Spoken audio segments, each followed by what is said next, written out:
Alors avec moi sur ce plateau, le docteur Ludovic Moy, bonsoir. Merci d'avoir accepté notre invitation. On vient de l'entendre, il y a beaucoup d'attentes. Clairement, les besoins sont importants en termes de gamètes? Oui, les besoins, c'est assez important. Et surtout, les dons qu'on a pour l'instant, même s'ils sont assez nombreux, ne couvrent que la moitié des demandes. Et pourtant, Rennes est plutôt bonne aussi. On parlait d'immobilier tout à l'heure, aussi en dons de gamètes ovocytes. Les Bretons sont plutôt d'assez bons donneurs. Ils sont assez solidaires, oui. Cela ne répond pas néanmoins à la demande. Là, il y a beaucoup de demandes. Alors concrètement, on a vu l'exemple tout à l'heure très concret de cette donneuse.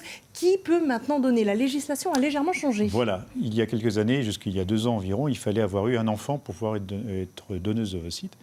Et maintenant, il n'y a plus besoin d'avoir un enfant. Une femme qui n'a pas d'enfant peut donner à partir de 18 ans. À partir de 18 ans et jusqu'à un âge aussi limité. 37 ans. Ouais. 37 ans. Alors pour le faire, on l'a vu, il y a un certain protocole. Est-ce que vous pouvez nous le décrire très rapidement? Alors le principe, oui. Alors il y a déjà une étude clinique et un bilan médical qui est assez précis. Le but étant de ne pas mettre en danger ou de révéler des maladies qui seraient chez la donneuse et d'éviter aussi de transmettre des pathologies qui pourraient, sur un arbre généalogique par exemple, qui pourraient être transmises sur la receveuse. Et puis il y a un traitement qui consiste à augmenter le nombre de follicules et d'ovocytes matures sur un cycle, alors qu'il n'y en a qu'un sur un cycle naturel. Là, c'est comme en FIV, on essaie d'avoir 10, 12, 15 ou 20 ovocytes à ponctionner. On augmente donc les chances quelque part, on prélève un certain nombre d'ovocytes, et là c'est important de le noter, tous les ovocytes peuvent ne pas être donnés. Bien sûr. Alors ça, c'est aussi une nouveauté dans la législation. Pour les donneuses qui n'ont pas d'enfants, elles peuvent demander à conserver pour elles certains ovocytes. Dans l'espoir peut-être de les utiliser un jour. Dans l'espoir d'utiliser dans quelques années plus tard, si elles en ont besoin. Alors, c'est une possibilité qui leur est offerte. Oui, c'est important de préciser qu'évidemment les chances ne sont pas garanties, ça vous...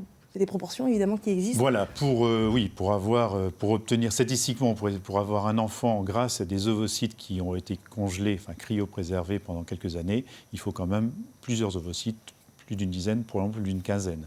Donc ça, c'est effectivement une probabilité à intégrer, évidemment. Ça fait quand même partie des avantages, si je peux parler ainsi, quand on décide de donner. On en garde potentiellement pour soi si on change d'avis un jour. Autre avantage, on fait un bilan sur notre fertilité. Voilà, toutes les donneuses bénéficient de ce bilan, mais bien sûr, une donneuse jeune va bénéficier d'un bilan et on peut éventuellement l'alerter sur une diminution de ses chances de grossesse et donc soit l'orienter vers justement la cryopréservation ou bien, s'il est déjà en couple, lui conseiller de ne pas trop attendre pour faire un enfant si elle le souhaite. On précise effectivement. Merci beaucoup pour toutes ces précisions.